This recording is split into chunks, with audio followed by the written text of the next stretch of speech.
Welcome everyone to Everything Stock Charts. So let me take a second. I pulled some slides from an old presentation that I've done, so some of the charts are a little outdated, but the concepts are still good. I want to make sure that everyone understands what point and figure charts are, how they're useful, and why you should be looking at them. And this is just in a general context. I know Bruce Fraser occasionally has talked about this in the context of Wyckoff, which is great, but you can also use point and figure charts, for anything really. And so I want to make sure you understand how they work and what they do.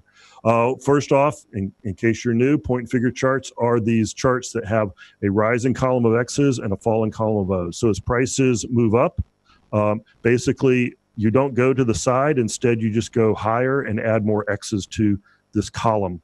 And then as prices reverse and go down, you add O's, and then when they reverse again and go up, you add more X's, and so on and so forth. The key point is that over time, you get a chart that looks like this, but this is different from a regular bar and candlestick chart because the chart only expands to the right as volatility requires it to. And that's very important to understand. The vertical scale here is not necessarily the same distance all the time as time goes on. There can be parts of this vertical scale where this chart will not expand at all because there's no volatility. So the shape of the chart is controlled by volatility. Another very important thing to understand when you're looking at a point and figure chart is that the way the chart's constructed will automatically filter out insignificant price movements. So movements where there isn't a whole lot of volatility and things are just going sideways, kind of noisy kind of movements, those are automatically removed from P&F charts. And it's very important to remember that, because what that means is that anything you see on a point and figure chart is automatically significant. It's automatically important because the insignificant stuff has been removed. So whenever you see a reversal, in other words, going from a column of X's to a column of O's, that is a significant change in the trend. Now, the word significant, I'll show you in just a second. That's controlled by the settings on the chart, and you can change those. But in general, the default settings will do a pretty good job for you, and they will remove, again, these insignificant price movements. As someone who maybe you're used to looking at a bar or candlestick chart over time, like what Tom was just showing a second ago, over time, your eye develops a filter where you're automatically ignoring movements that might be you consider insignificant or that might be insignificant. What you have to remember is when you're looking at a P&F chart, you have to turn off that filter. Every change in a P&F chart is already deemed to be significant. So how does a P&F chart relate to a bar chart? So I've got a little analogy here, a mechanical analogy that hopefully will help with this. I'm not sure how many people have seen kind of an old lamp with an accordion kind of thing where you can stretch it out like this and then you can stretch it back. So this is the analogy that I have. The stretched out version of this is the bar chart, and the stretched back version is the P&F chart. So see how that line there that I just highlighted corresponds to a metal bar in this accordion. And when the accordion is stretched out, the lines, either this line or this line, they're slanted. But then as the accordion is drawn back in and the lamp goes back towards the wall, that slanted line becomes a vertical line.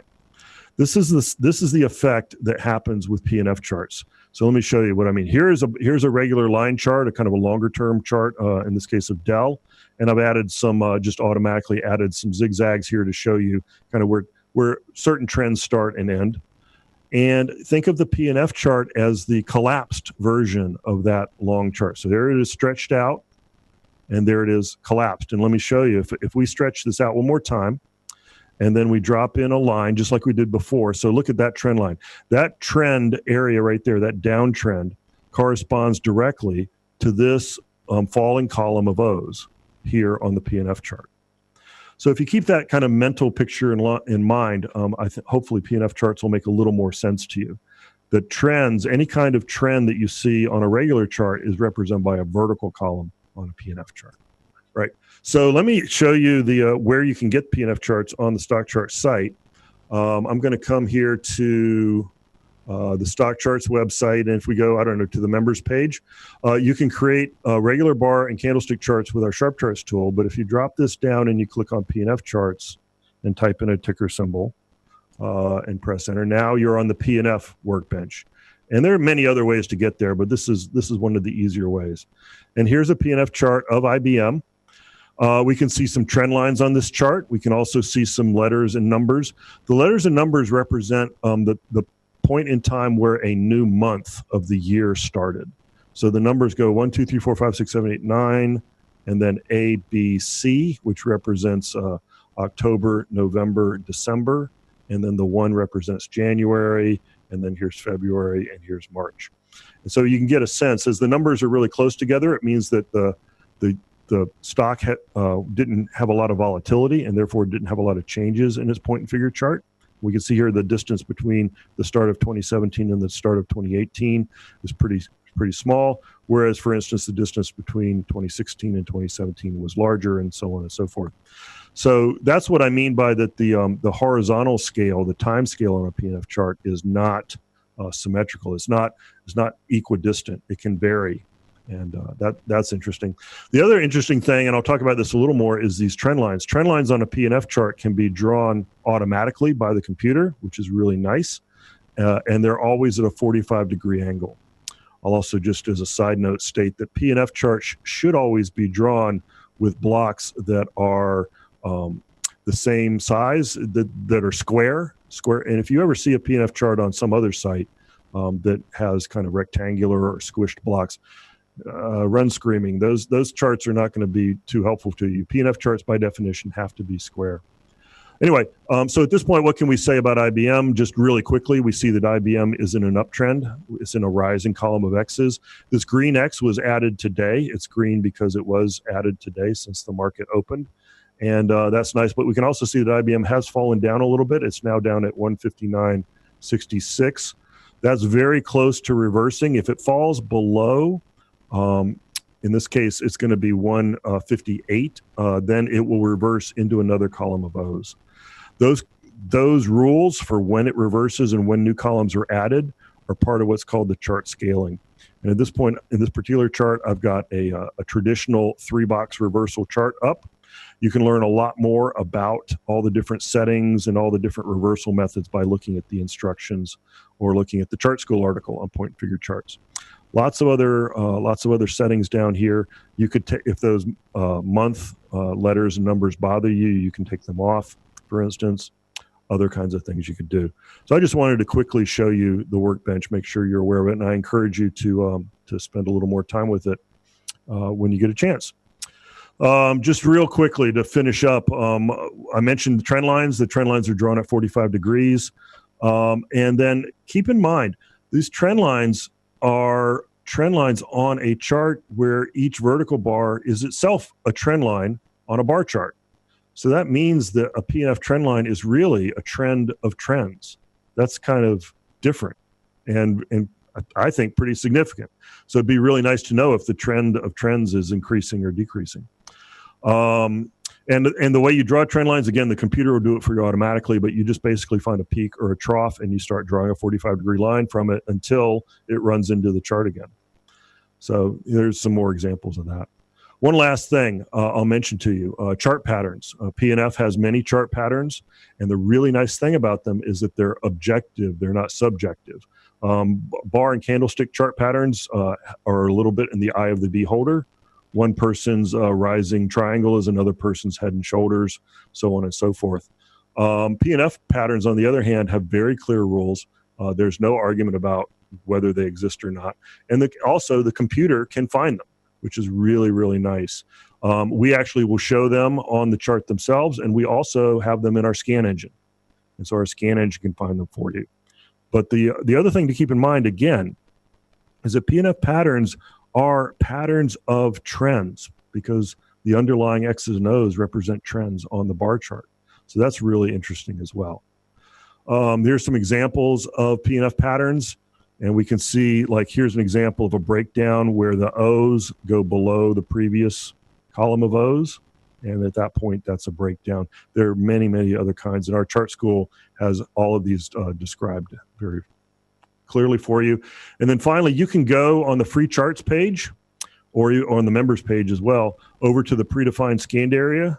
You scroll down on the predefined scans page, and you'll find our automatically detected P&F patterns for bullish patterns as well as for bearish patterns. What's really interesting is you can kind of get a sense of the market just by looking at these. If there are lots of bullish patterns and lots of green here, then the market's doing well. If there are lots of red and not so much green, then then that particular pattern is doing less well. So we've broken them up into bullish and bearish to help you with that.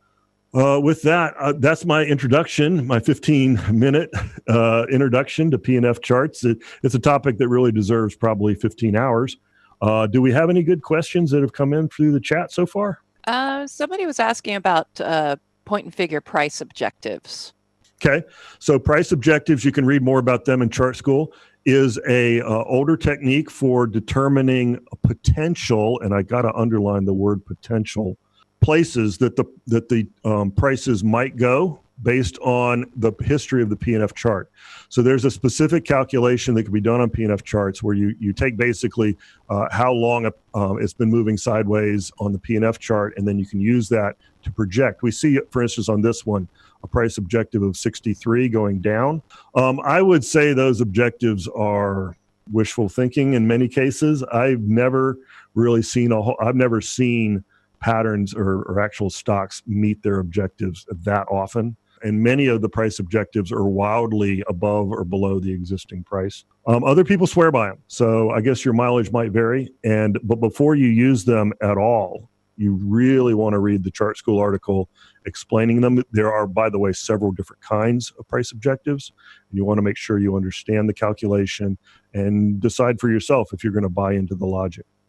Well, I believe that point and figure charts are a really good check on reality. So even if you're not necessarily a P&F aficionado, let's say that you are very interested in buying a chart that you've been looking at using regular bar and candlestick approaches, or maybe Tom's been yakking about it for a while. Well, a P&F chart can be like a final little test. If you think everything looks good, but you look at the P&F chart and it's actually in a downtrend like we see here, maybe also in a row of a descending column of O's, that might be a warning sign, a thing to say, oh, well, I'm not really necessarily going to pull the trigger on this until this P&F chart starts to look a little better. How does it stack up against other indicators, the point and figure patterns? I mean, personally, I haven't really studied it that closely. Well, again, a point and figure is not an indicator. It's a charting technique, and it's a charting technique that removes noise. And so, if you're having trouble, with bar and candlestick charts, kind of seeing the bigger picture of what's going on, I think point and figure charts can help you see that bigger picture. Like the way that they're constructed, by definition, will kind of get rid of that noise and let you focus in on the most significant price movements. But again, you have to consider every single movement on a P&F chart to be significant. That's not necessarily true on bar and candlestick charts.